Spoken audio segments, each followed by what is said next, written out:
Hi everybody, my name is Rebecca and welcome back to my bookish travels. Today I am bringing you all of my favorite books for the year, excluding the ones that are part of series I completed this year. I did discuss it somewhat in my previous video for the series that I completed. I did make mention of a few of those in that video. So rather than kind of rehashing it in this video as well, I decided to just kind of include that there. So if you want to go back and watch that video, you are more than welcome to. I have 15 books on my list. Got it in front of me so that I don't leave any of them out or forget any of them. And the order is based on how I read them in the year. So I'm starting all the way back in January, working my way through to this current month. So I highly recommend that if you haven't read any of the books I'm going to mention, just so that I'm not saying it repeatedly, I highly recommend that you read them. If you have read them though, I would love to hear your thoughts on them and if you liked them or not. So don't worry if you don't like the same ones as me. I would love to have a bit of a discussion. What didn't you like about them? So here we go. The first one is Nut Jobs Cracking the Case.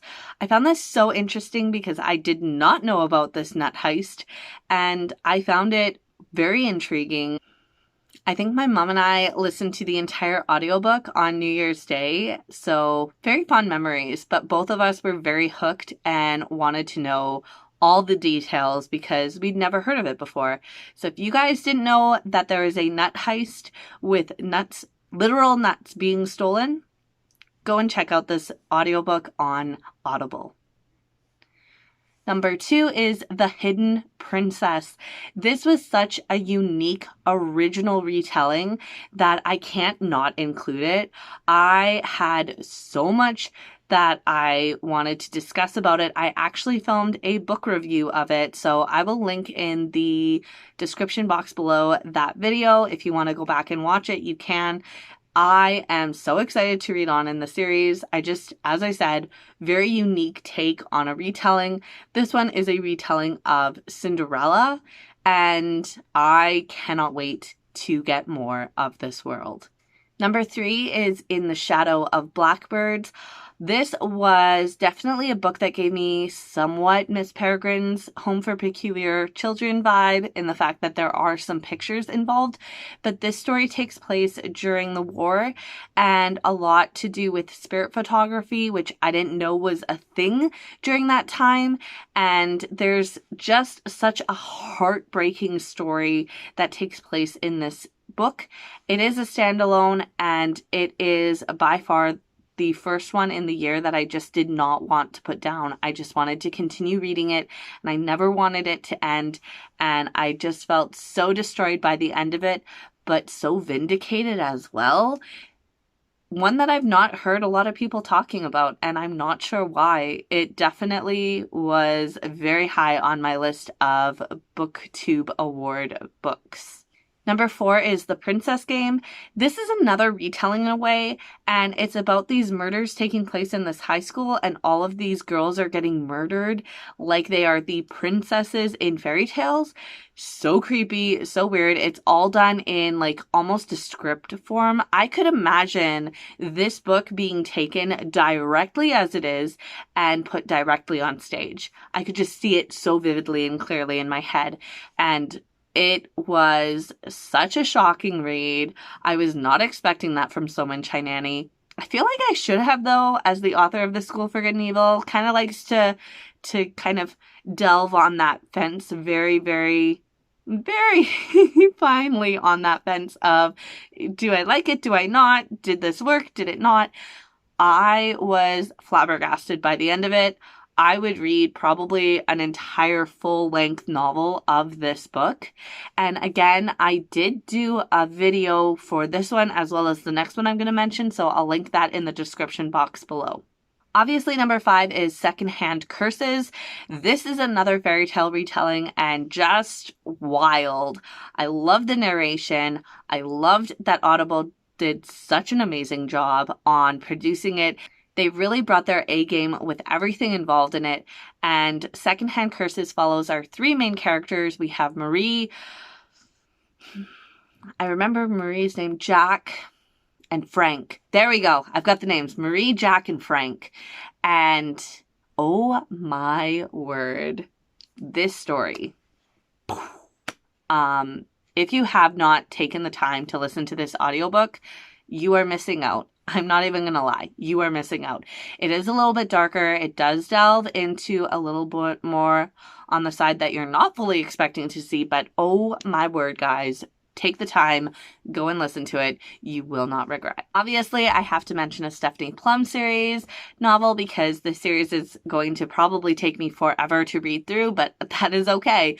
7-Up was probably, out of what I read this year of Stephanie Plum novels, this is probably my top read, and I can't help it. I laugh out loud so much with this series, and I'm actually really excited. I convinced one of my friends to read it, and she's actually gotten further in the series than I have, and she's loving it too. So definitely not a disappointing series at all, but 7-Up, out of the ones that I read this year, was definitely my favorite of all of them.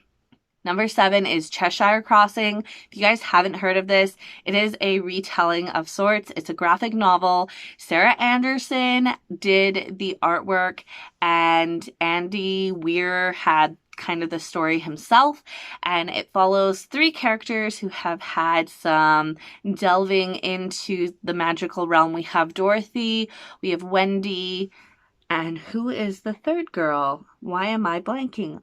All of a sudden in this video, I'm blanking about all of the characters.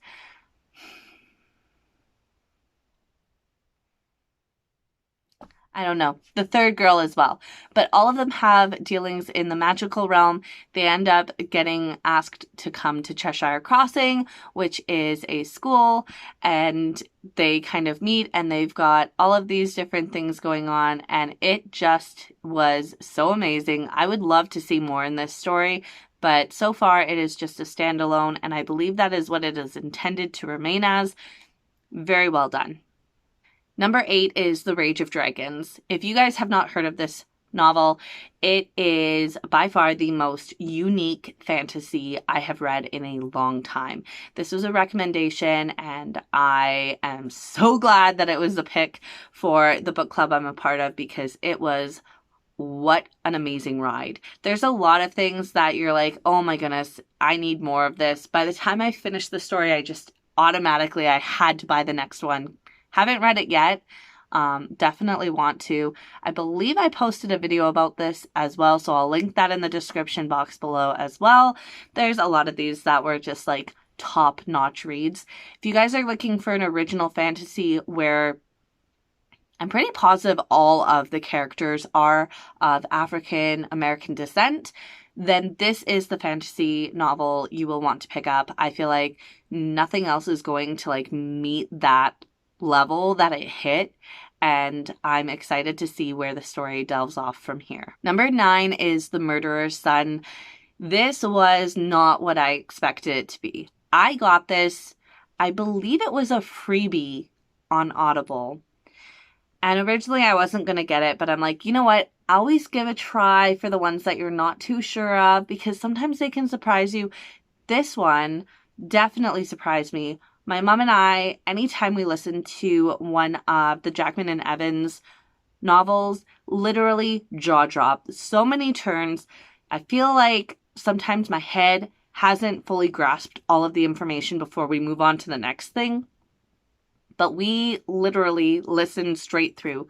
Like, my mom and I will normally start it on a Saturday, and we will listen till the completion of the novel on Sunday. So amazing. So worth it. Number 10, High Strangeness. Guys, this is an Audible original, and it's done in a podcast format, and it is such a fun sci-fi world-building story. It has so many different things going on, and I loved every single moment of it. I wish there was more that was going to be created, but from my understanding, it is a standalone, and again, most likely going to stay that way. But if you guys are looking for a very fun, but also intensely jaw-dropping and immersive experience, listen to High Strangeness. Also, take their advice. Listen to it with your earphones on. Number 11, Putin, Prisoner of Power. This one, I kind of feel a little controversial putting it as a 5-star, as well as even having it on this list to listen to. But if you guys are looking for something that's going to educate you on Putin as well as the situation with Russia, this is one that I feel like delves into the early stages and somewhat delves into the current state of what is going on. And it does it in a way that is very neutral. I didn't find that it kind of over-justified what they were doing, nor did it, negate what was taking place. But I felt like it gave you the informed, abridged version without taking, 100 million years of what your history classes feel like to explain what was going on. I found out a lot of information that I didn't know previously, and I found this very informative. And no, I do not like Putin, but I do find that this was a very informative listen for somebody who is wanting to be more informed of history as well as what is going on with different things. I found this very hard at times because it was in the early stages of the announcement of Russia declaring war on the Ukraine.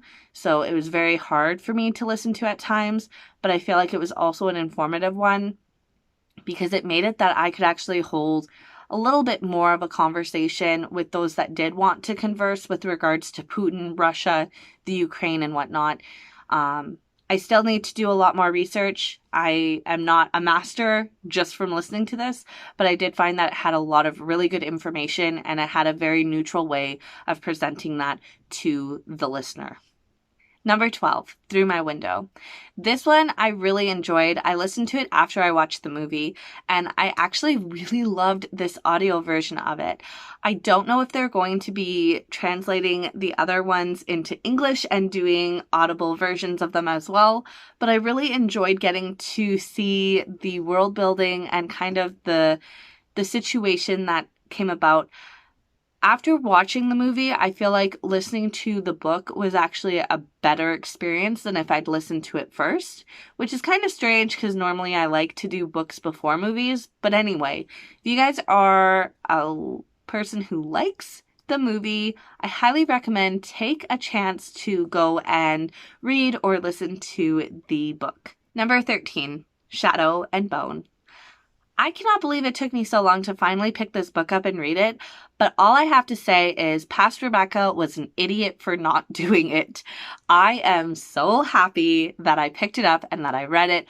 I just could not stop reading it. I just wanted to continue until the end. And I'm going to make one comment. If you guys do not want to hear this, then you can mute me or turn me off. I'll put my hand up when I am done, but I just have to say it here. I watched the TV show as I was reading the book. So I feel like there was a couple of things that it would make more sense if I'd read all the story arc together. But reading the book and watching the TV show, guys, I was shipping Elena with the Darkling. And by the time I got to the end of the book, all I keep thinking about is the fact that I think I've been shipping her with the wrong dude. And that is not something that I typically have happen. Typically, I ship the way that the author intends you to ship the characters. But this time, I think I did something bad and I shipped her with the bad guy. And I don't know what to do. Okay, I'm done. So there is my saying. And honestly, guys, if you haven't taken the time to read the Shadow and Bone books, read the first one. Just trust my word and read the first one. You will not regret it. Number 14, Storm the Castle. If you guys love Seven Brides for Seven Brothers and anything to do with the Scottish Highlands or the Scottish men or Scotland in general, you should check out this book. I had so much fun reading it, and I loved the fact that although I was getting vibes of Seven Brides for Seven Brothers, the author actually literally threw in sayings and things about Seven Brides for Seven Brothers. Mwah! It was beautiful. I am so happy. I loved this book so much. And there were a few different layers I was not expecting to delve into in this book that the author went there, and it actually worked. I loved it. Can't wait to continue this series. Number 15 is the final one on this list, and it is Mrs. Wickham. I got this, spur of the moment, decided, you know what, it's a short read. Why don't I get it? I can listen to it. It's not going to take very long. Guys, I did not expect the emotions I was feeling while reading this. If you are similar to me in the fact that you were not a big fan of Lydia Bennet, nor were you a fan of Mr. Wickham in Pride and Prejudice, read this book and tell me that your opinion doesn't change of the two of them. I don't even know what to say about this, but my opinion has completely changed, and I know that this book is not canon, but heck, this author just tore my heart out, ripped it to shreds, flung it in the air, scooped it all up after sweeping it, and then said, here you go, and refed it to me, and it all just crinkled back into place. Guys, I don't even know what to say about this, but if you haven't taken the time and you've been procrastinating and you're like, oh, I don't like Lydia, I don't like Mr. Wickham, I'm not going to like this. I thought the same thing. I was wrong. Yeah, I said it. I was wrong. Guys, take the time, go and listen to Mrs. Wickham. Be fully immersed in that. You won't regret it. Okay, that is it. Those are all of my favorite books for the year. Honestly, all of them definitely deserve to be here and deserve some BookTube book awards. So if you guys want to share some of your top reads for the year, feel free to do so in the comments down below. If you want to chat more or share some of your other opinions about the books that I've mentioned, I would love to chat more. I love hearing differing opinions to things that I think or hear or see, because again, we all interpret things slightly different to what anyone else will. So I look forward to chatting more with you guys down below, and I will see you in my next video. Until then, stay safe, stay well, and I'll see you then. Bye!